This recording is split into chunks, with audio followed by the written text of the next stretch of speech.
À rester chez soi encore un mois de plus. Emmanuel Macron s'est adressé aux Français lundi soir. Il a demandé à poursuivre le confinement débuté le 17 mars. Dans le Grand Est, comme en Île-de-France, les services hospitaliers sont saturés. Partout, en Hexagone comme dans les Outre-mer, le système est sous tension. Et l'épidémie n'est pas encore maîtrisée. C'est pour cela que le confinement le plus strict doit encore se poursuivre jusqu'au lundi 11 mai. Un déconfinement pourrait débuter le 11 mai dans différents secteurs si l'épidémie continue à ralentir. Ce sont d'abord les crèches, écoles, collèges et lycées qui rouvriront à cette date, mais pas les universités.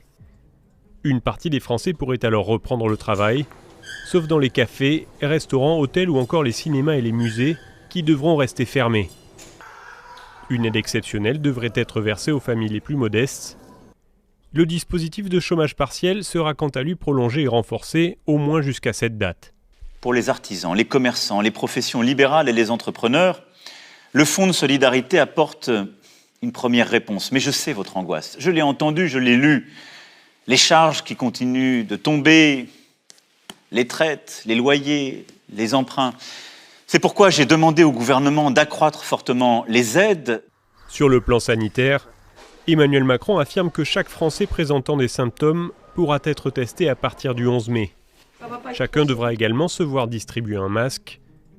Les frontières resteront quant à elles fermées avec les pays non européens jusqu'à nouvel ordre. Enfin, le président a appelé à annuler massivement la dette des pays africains pour les aider à faire face à la pandémie.